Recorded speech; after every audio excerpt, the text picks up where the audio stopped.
Marcos, capítulo de número 1, versículo de número 29. Eu tenho uma rápida mensagem, reflexão para entregar esta noite e depois ao final estaremos orando por você, pela sua casa, sua família, e você retornará para sua casa abençoado. O Evangelho é o de Marcos, segundo livro do Novo Testamento, capítulo de número 1, versículo de número 29. Assim está escrito: e saindo eles da sinagoga, foram com Tiago e João diretamente para a casa de Simão, que no caso aqui é Pedro, e André. A sogra de Simão Pedro achava-se acamada com febre, e logo lhe falaram a respeito dela. Então, aproximando-se, tomou-a pela mão, e a febre a deixou, passando ela a servi-los. E você diz amém por esta palavra. Olhe para cá.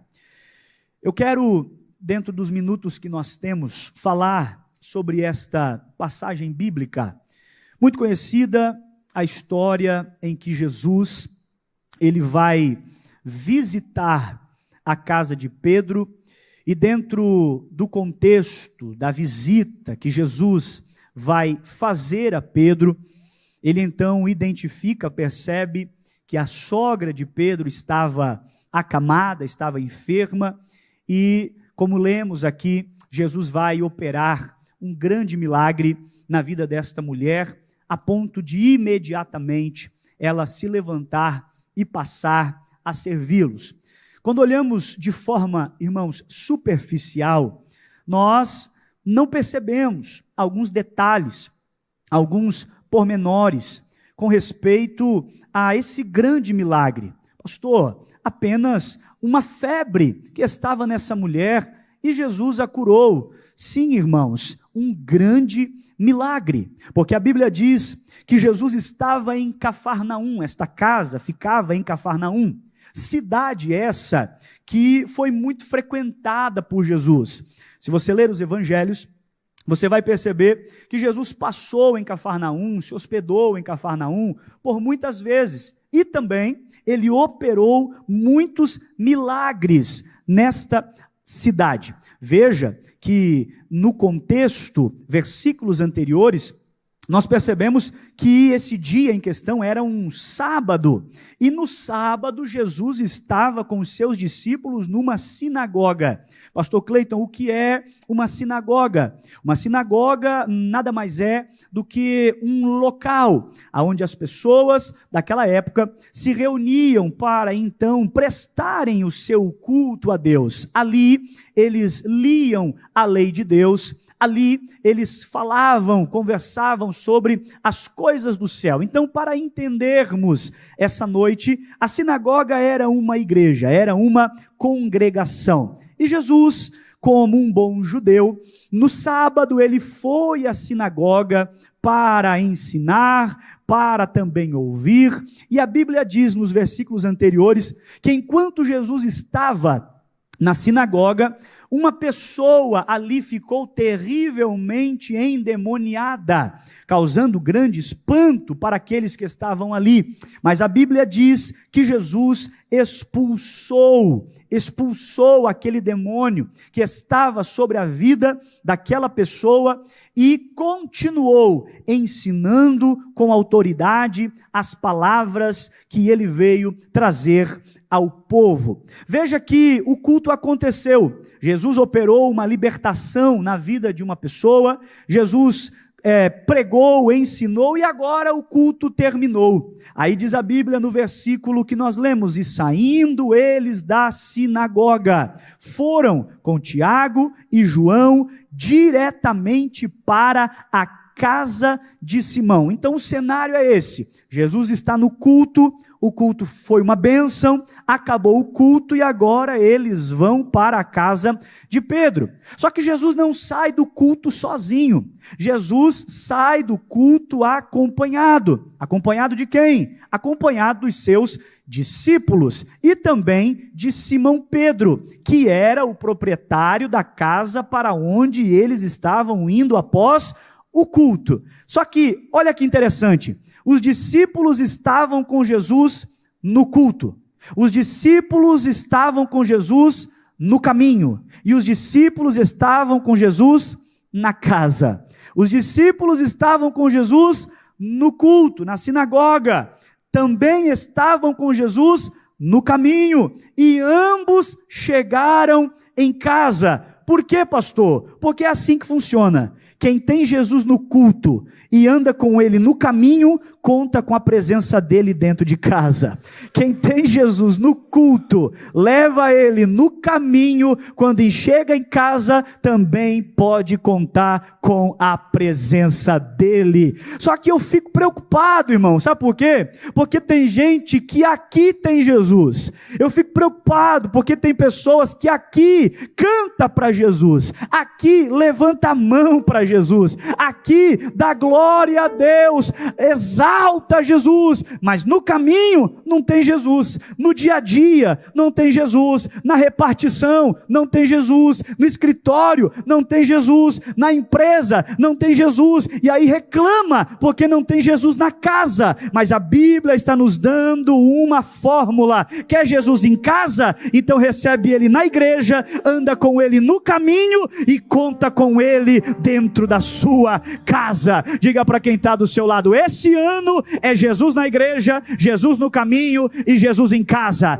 Jesus na igreja, Jesus no caminho e Jesus em casa. Jesus na igreja, Jesus no caminho e Jesus em casa. Pastor, você está sendo redundante. Não, eu estou sendo incisivo, porque quem tem Jesus na igreja, Jesus no caminho e Jesus em casa, o diabo não pode tocar em você. Quem tem Jesus na igreja, Jesus no caminho e Jesus em casa, pode levantar inferno, pode levantar demônio, pode levantar mentira, inveja, perseguição. Jesus estará com você em todas as horas do seu dia. Tem alguém para crer comigo nesta palavra? Diga glória a Deus esta noite.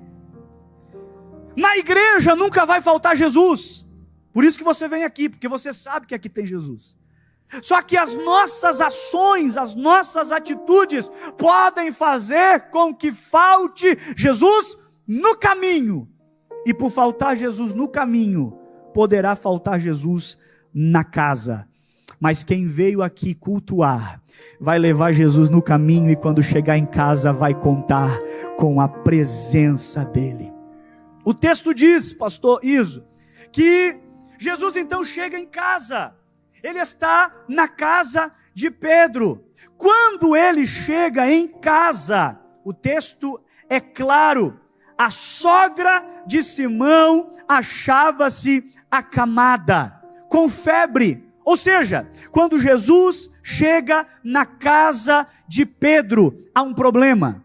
Quando Jesus chega na casa de Pedro, há uma necessidade, porque é sempre assim, irmão, na casa em que Jesus não está, a crise, o problema entra e permanece até o ponto que ele chega. Por quê? Porque quando ele chega, quando ele entra, não tem mais vez e espaço para crise, problema e necessidade. Só que eu quero que você olhe para o texto comigo. A Bíblia diz que quando Jesus chegou nesta casa, a mulher, a sogra de Pedro, estava com febre e acamada. Agora tem um detalhe, pastor: como é que Jesus ficou sabendo dessa necessidade? Como é que Jesus ficou sabendo deste problema? Como é que Jesus ficou sabendo desta doença? A Bíblia diz: e logo quando Jesus entra em casa, falaram a respeito dela para Jesus. É lindo isso, porque Lucas e Mateus também contam a mesma história. Então o cenário é esse: Jesus está no culto, vai à casa de Pedro. Quem estava no culto andou com ele no caminho, chegou na casa com ele também. Quando Jesus entra na casa, há um problema. Quando Jesus entra na casa, há uma doença, há uma enfermidade, e Jesus teve acesso, ficou sabendo deste problema. O texto responde como? Falaram dela para Jesus. Ou seja, meus irmãos, quando Jesus chega na casa, eles informaram a Jesus a situação daquela mulher. Sabe o que é isso? Isso é intercessão, isso é oração. Uma coisa é falar de Jesus para alguém, outra coisa é falar de alguém para Jesus. Falar de Jesus para alguém é evangelização. Falar de alguém para Jesus é intercessão. Eu faço essa noite duas perguntas para você. Você tem falado de Jesus para alguém? Você tem falado de Jesus para quem está perto de você? Você tem convidado alguém para estar na igreja? Isso é evangelização. Falar de Jesus para alguém. Mas eu te faço outra pergunta: qual, pastor? Você tem falado de alguém para Jesus? Você tem colocado o nome de alguém em oração? Você tem colocado o nome de alguém na presença de Deus? Isso nos faz refletir, irmão, sobre a nossa necessidade de interceder, de orar, de apresentar pessoas diante de Deus. E isso, meus irmãos, é algo que se repete ao longo da Bíblia. Eu preguei domingo de manhã agora sobre isso. Deus salvou Ló da destruição porque Abraão intercedeu por ele diante de Deus. Jairo teve a sua filha ressuscitada porque foi até Jesus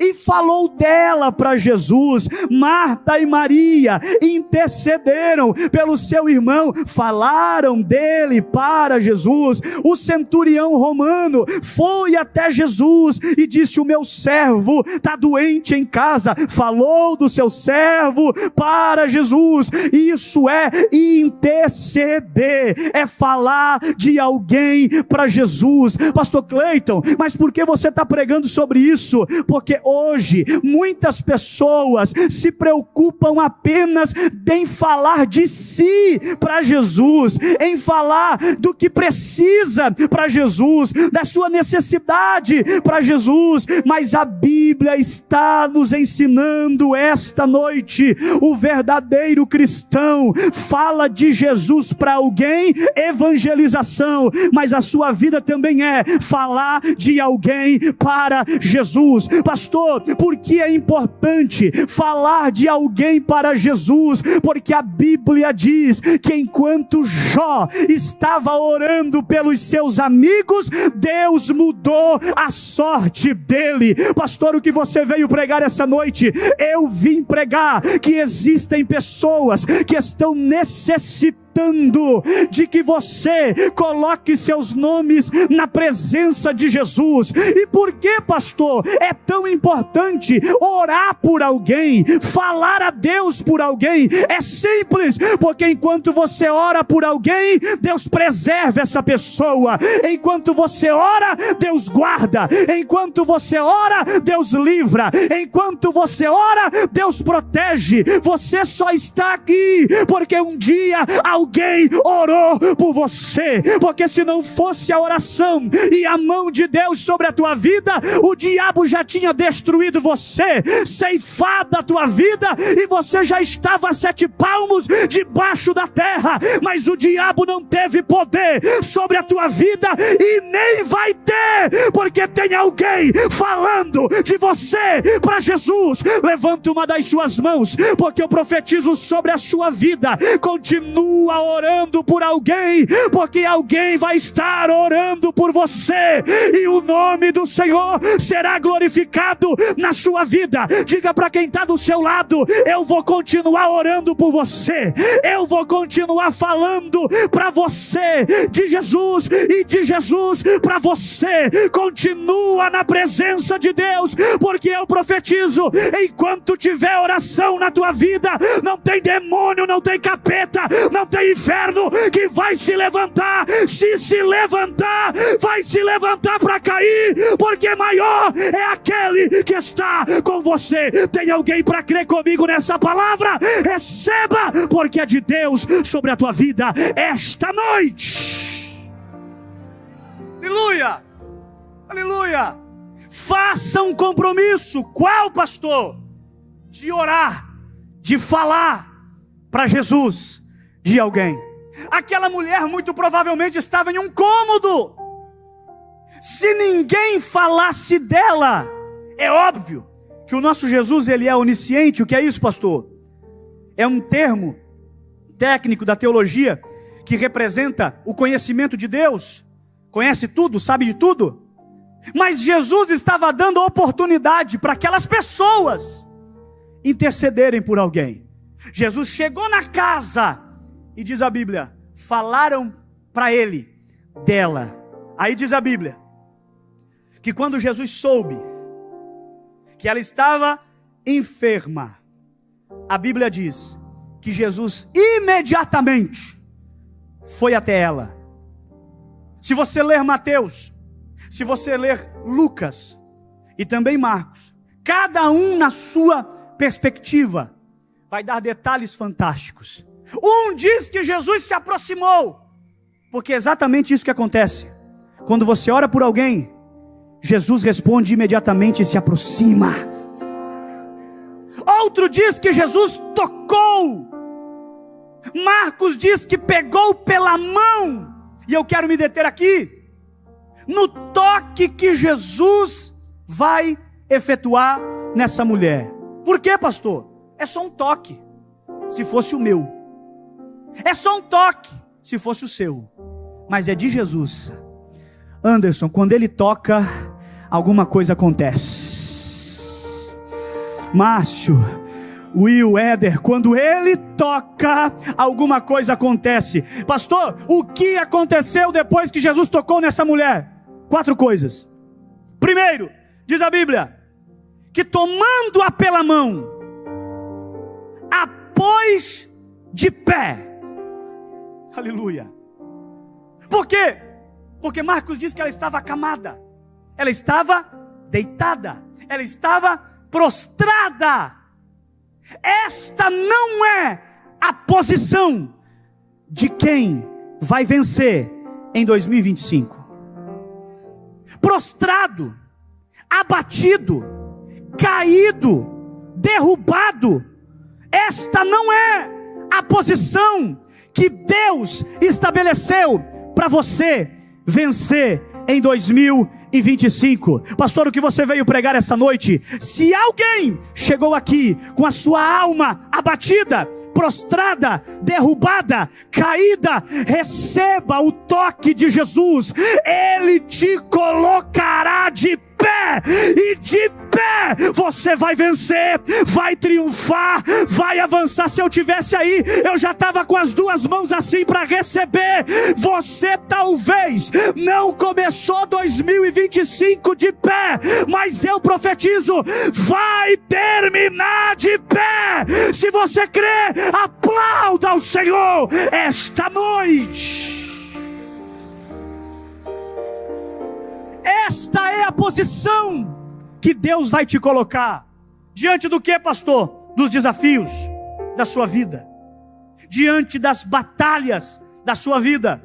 Eu me lembro de 2 Samuel capítulo 23, quando os inimigos vieram atacar Israel.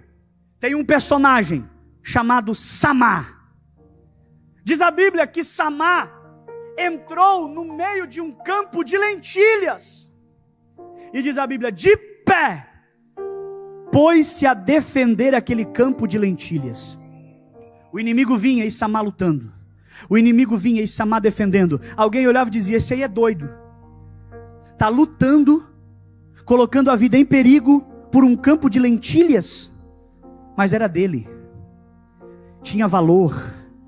Quem olha para você diz que o que você tem não tem valor.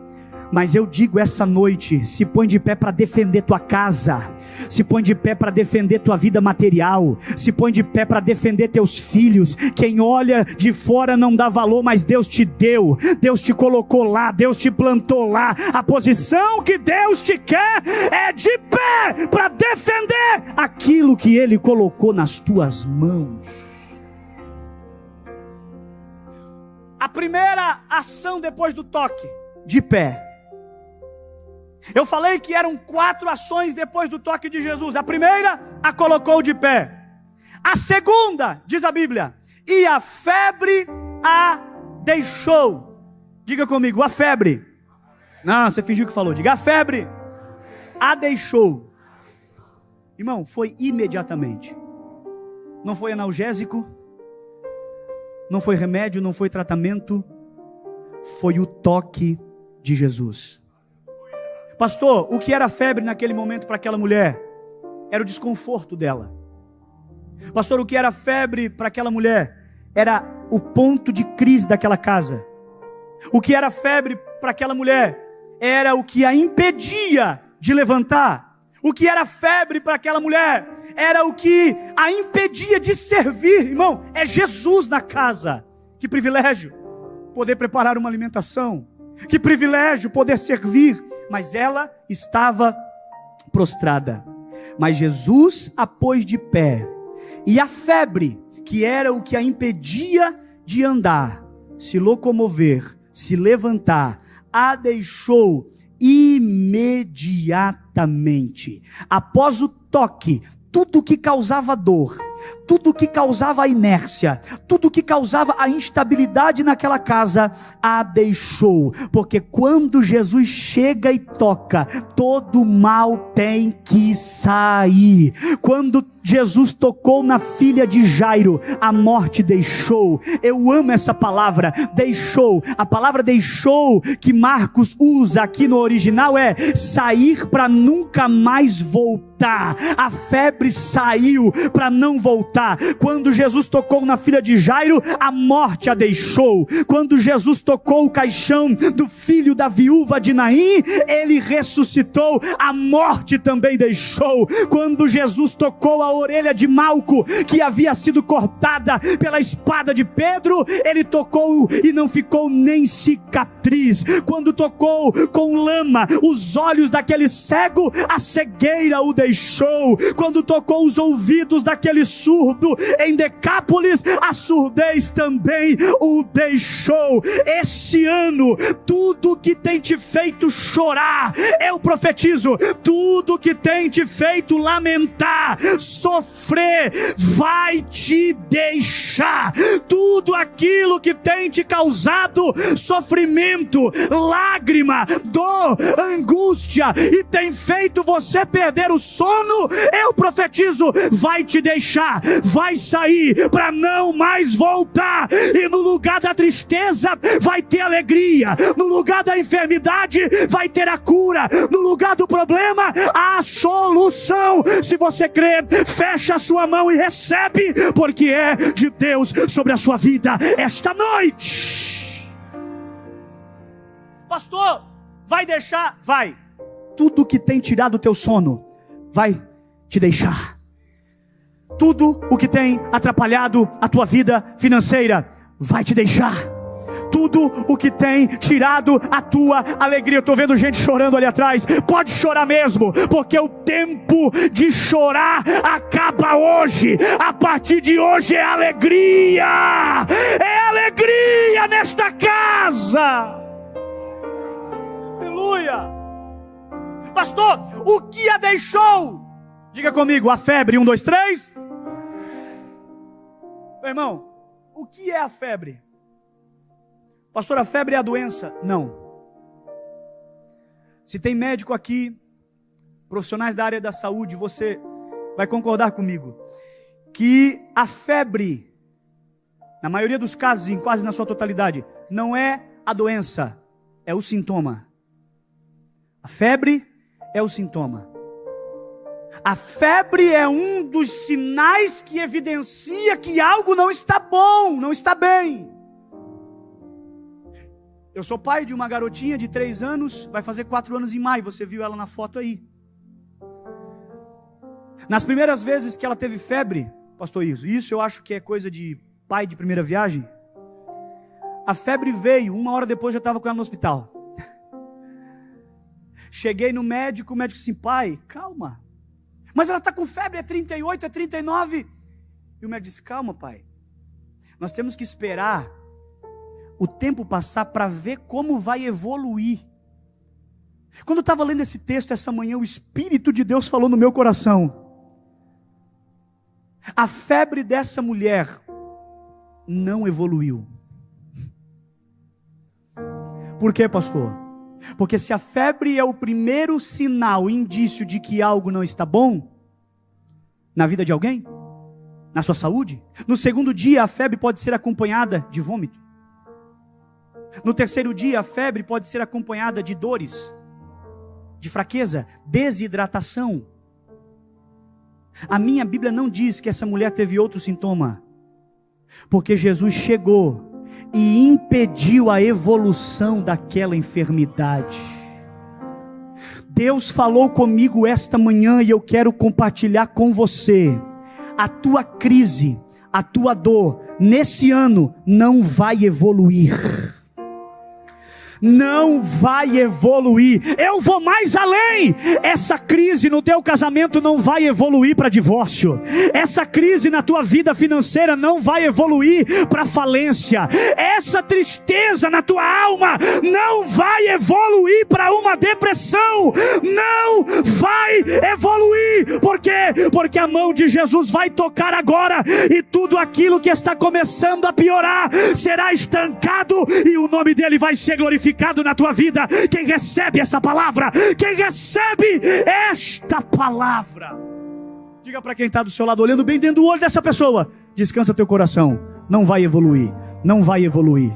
Não vai evoluir, não vai evoluir, não vai evoluir, não vai evoluir, não vai evoluir. Essa tristeza não vai evoluir. A alegria começa a visitar o teu coração agora. Essa crise familiar não vai evoluir. Teu marido não vai sair de casa, tua esposa não vai sair de casa. Quem vai sair de lá, aquele espírito maligno que está tentando tirar a tua paz, a tua vida material, financeira, não vai evoluir para pior. Deus vai mudar o cenário. Deus vai mudar o cenário. Aleluia. Jesus não deixou a febre evoluir. Por quê? Porque ele tocou. Ou seja, o toque de Jesus anulou a evolução do problema, porque sempre será assim. Quando ele chega, ele coloca um ponto final naquilo que está desalinhado. Quando ele chega, ele coloca um ponto final naquilo que está desajustado. E é assim que se fará na tua vida. Quem sabe você chegou aqui dizendo, o problema está crescendo. Virou o ano, estava pequeno, mas eu não consegui resolver. E a cada dia que passa está aumentando. Meu Deus, o que vai ser do amanhã? Descansa teu coração, porque ele está te tocando agora.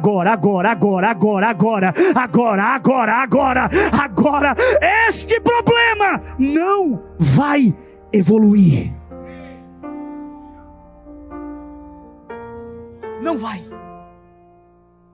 Quem sabe seu problema ainda é pequeno, mas Deus manda te dizer, descansa teu coração, não vai evoluir. A Bíblia diz que Jesus toca, põe de pé, a febre a deixou, não evoluiu. E em quarto lugar, a Bíblia diz que ela passou a servi-los. Irmão, isso aqui é extraordinário. Jesus tomou ela pela mão para levantar, sim ou não? Outros evangelistas vão dizer que Jesus tocou na mão. Então o toque foi na mão. Mão é sinônimo de trabalho. Na Bíblia, Mão é sinônimo de trabalho. E também na nossa cultura, com as mãos você trabalha, você faz as coisas acontecerem, é com as suas mãos. Jesus tocou de forma específica. Por quê, pastor? Porque ele tocou nas mãos. E logo depois do toque na mão, ela passou a servi-los. Meu irmão, se fosse outra pessoa, depois que recebeu o toque, virava as costas e saía. Se fosse outra pessoa que havia recebido a cura, talvez não agiria da mesma forma. Se alegraria, festejaria, mas essa mulher, depois do toque nas mãos, passou a servi-los. E você acha que ela passou a servir como? Com as mãos. Porque mão é sinônimo de serviço. Pastor, o que você veio pregar essa noite? Exatamente isso. Jesus sabe em qual área da sua vida tocar. Por quê? Porque na área que ele toca, é porque ele sabe que vai dar grande resultado. Ele sabe que vai dar grande resultado. Jesus foi específico. Ele toca, ele sabe tocar em áreas da nossa vida que vão dar grandes resultados. Olha para a Bíblia diz que um profeta também foi tocado, o profeta Isaías. E aonde ele foi tocado, pastor? Na sua boca, nos seus lábios. Por quê? Porque ele profetizaria. Pastor, eu não entendi o que você veio pregar. Exatamente isso. Jesus sabe tocar nas áreas que ele sabe que você tem potencial para frutificar. Pastor, eu preciso que ele toque nas minhas mãos. Ele vai tocar. Pastor, eu preciso que ele toque nos meus lábios. Ele vai tocar. Pastor, eu preciso que ele toque na minha vida financeira. Ele vai tocar. E a área que ele tocar vai dar resultado, vai dar resultado, vai dar resultado, vai dar resultado. Ele sabe em qual área tocar. Por quê, pastor? Encerra agora. Do jeito que ela estava, não poderia servir. Mas Jesus tocou as mãos e ela passou a servi-los. Só que tem um detalhe. A palavra servir aqui está no plural. Passou a servi-los. Quem foi beneficiado pelo serviço da mulher? Jesus, Pedro, Tiago, João, Mateus, os discípulos, quem estava na casa. Sim ou não? Sim. Passou a servi-los. Quando Jesus te tocar, quem estiver perto de você vai ser tão abençoado. Quem estiver perto de você vai ser tão abençoado. Vai olhar para você e vai dizer assim: rapaz, o que está acontecendo na tua vida? Eu fui na Quinta da Esperança e fui tocado. Recebe essa bênção que está transbordando sobre a minha cabeça. Diga para quem está do seu lado: a bênção que vai vir sobre mim vai pegar você. Vai pegar você, vai pegar você, vai alcançar você. Quem tem mão para adorar e aplaudir esta noite? Mas não é só isso, meu irmão. Quem foi abençoado pelo serviço da mulher? Sabe quem? Quem intercedeu por ela. Você está entendendo que vale a pena continuar orando por aquela pessoa que hoje te faz chorar? Você está entendendo que vale a pena continuar clamando por aquela pessoa que hoje não está te dando alegria? Mas é hoje que não está te dando alegria. Continue intercedendo. Vai falando dessa pessoa para Jesus, porque quando Jesus tocar nela, quem te fez chorar hoje vai te fazer sorrir amanhã. Quem te fez chorar hoje vai te fazer sorrir amanhã. Continua orando por alguém, continua clamando por alguém, porque essa pessoa te dará grandes alegrias. Esta mulher foi alvo de uma intercessão, e quem intercedeu por ela no começo foi abençoado pelo serviço dela no final. Pastor, encerra agora. Pastor, você já falou 2 vezes que vai encerrar. Geralmente é na terceira. Vou encerrar agora. Terceira, fica de pé.